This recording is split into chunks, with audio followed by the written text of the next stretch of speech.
Today we're going to make the specimen for the Liberty Live shoeing in Virginia, where our judge will be Bodie Turnka.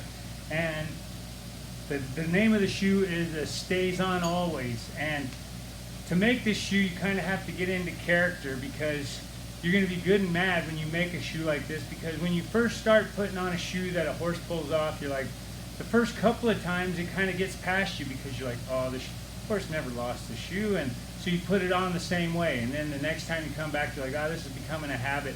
And by the third phone call, when they're like, hey, you're never going to believe it, old Schnookum's lost another shoe, now you're good and pissed, and you're ready to go to war. So this is a Staizeonalways, and it's a 3/4 fullard shoe, and it's appropriately fit up with some 6 slim blade combos that Liberty started to come out with, and they're a really nice nail to get over all that junk you're going to have to get past to keep the shoe on. So it's marked almost 1/4 of an inch, just about 3/16 of an inch off center, for more material on your lateral side. Alright, you're going to bump some in the toe, and it'll be really easy because you're pissed off and you're like, damn horse left that shoe off. And you get lots of power in it, and you can put lots of material in there because you're good and mad, and you're like, oh, I'll show them. Keep pulling that shoe off. Makes me so mad. Think I can't keep the shoe on. I can keep the shoe on. They think I can't keep the shoe on. Show them who can keep the shoe on. I know how to keep shoes on. And you're going to reset it, because once this shoe stays on there for a while, you want it to be some of that money you want to get paid back for driving out there 72 times. Got about an inch in there. Alright, we're going to make a toe bend now, and we're going to make it slightly tight, because after the shoes come off a handful of times, we all know it doesn't look like Casper's head. It looks more like an arrowhead. So, may not be real pointy, but it's definitely going to be a lot tighter, because when a horse loses a shoe, very seldom does the toe get bolder and nicer. What we're going to do is flatten across the ground surface, and then we're going to go against the foot surface. We're going to mark toenails at about, they were just under 2 inches.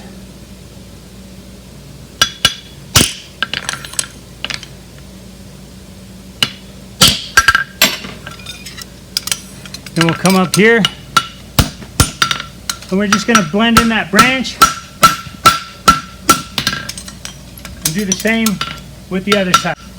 Blend in the branch.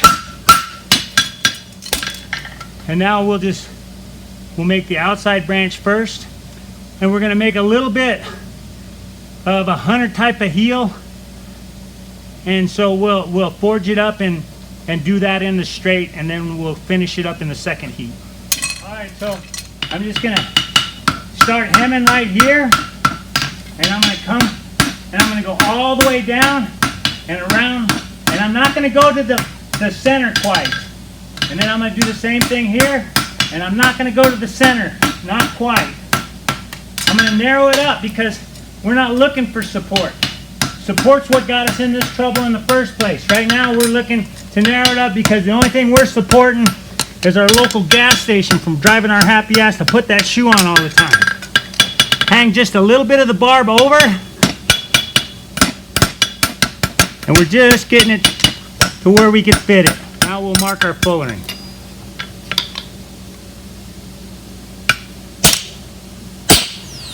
The fullering for an E6 slim blade is pretty tight, so don't get carried away. I'm using a Jim Keith fuller I've had for a long time, and it's pretty tight. Just flatten it up, and we'll bend the branch next heat. Just going to start where my fullering is, kind of tighten that up, and just revisit that heel one last time. And I'm just going to come out and come around the corner and then visit that. Now I'll make the quarter bend. It's just way back in the heel because that toe doesn't exist, because the third time he jerked it off, all that valuable material, it's gone. So I'm going to go out to that heel quarter and then come around the corner and over the top. I'll fuller it.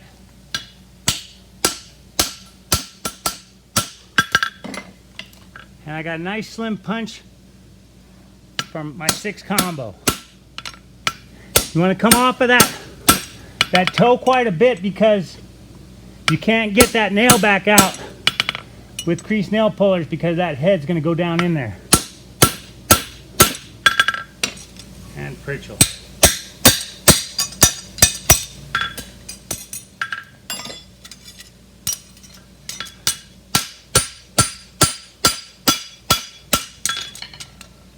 We'll come and do the other branch now. Gonna kind of come in here, find out where my fullering starts, then come on all the way through. Leaning my hammer like it's being safe, and don't go quite to the middle. Again, repeat the process. Don't go quite to the middle. Just come here and grab just a little bit of it. And just pull it out.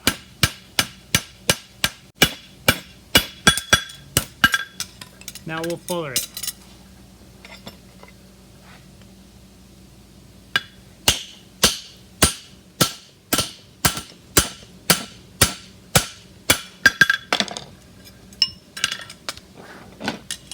We'll flatten her up.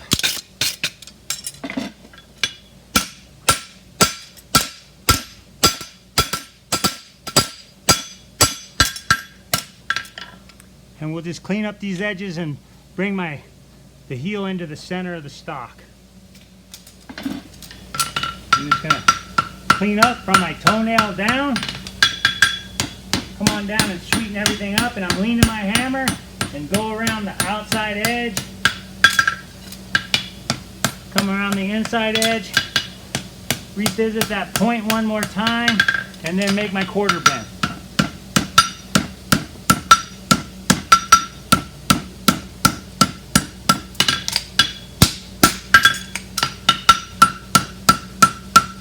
Keep on working that tip to the center of stock.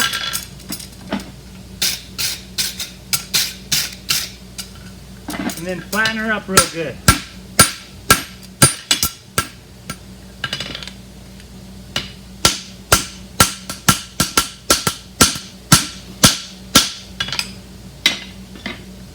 And drive our nails. Come off the toe so you can grab it with your crease nail pullers if you need to.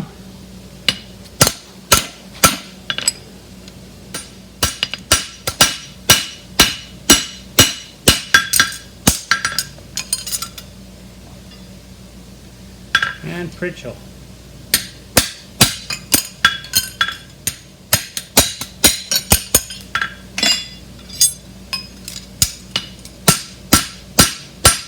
All right, ready for a toe clip. Just gonna flatten this up one last time. And then I'm gonna come straight into the corner of the anvil and just focus on the same spot. It's best if you hit the same place over and over again.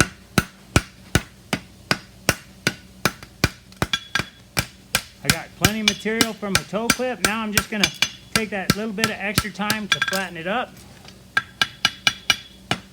And then draw my clip. Stay as close to the base as you can for as long as you can, and just get that material worked out.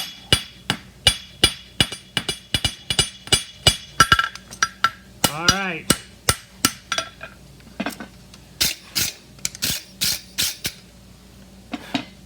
Now I'm just gonna come here and just go right on through my toe. Go to the other side and repeat the process. Go right on through my toe. Go to the other side.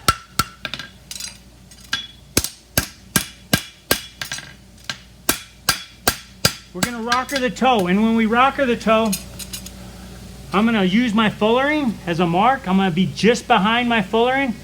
I'm gonna come here and I'm gonna crease it.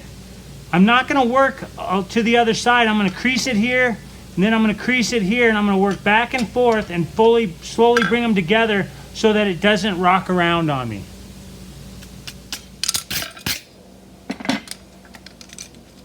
Okay, line it up just in front of the fullering.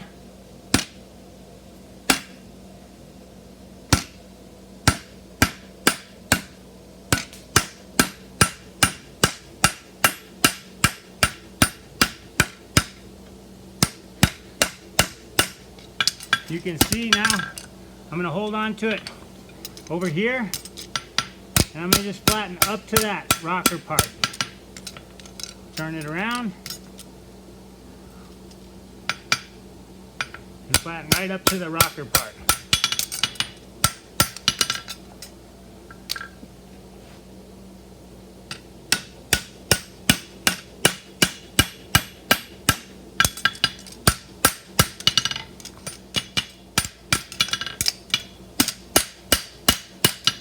Alright, what we're going to do now is I'm going to put a little bit more quarter bend, and then we're going to make the barb on the heel. I'm going to go out to the quarter and then come around pretty sharp, go over the top and get to the center. There, now we'll draw that little barb on the heel.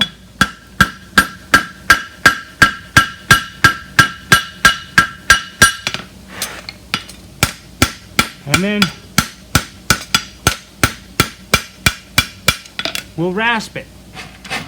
Just like a hunter heel, we're coming straight to the center of the check. And then we'll come straight to the center of the check from this side.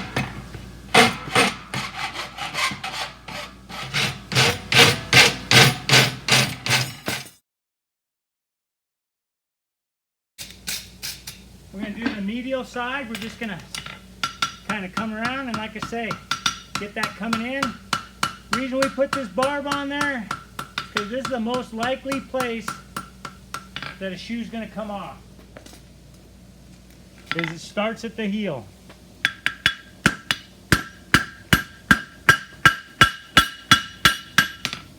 If you have a little bit much, take as much as you think you need, but if you have a little bit much, it's easier just to sharpen and to rasp out. We're just kind of making the point with our center of our stock, making our heels come all the way around. Flip it over and you can make that point.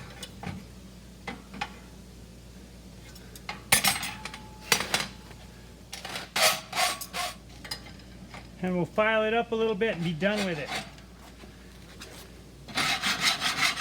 Clean up my nice straight line.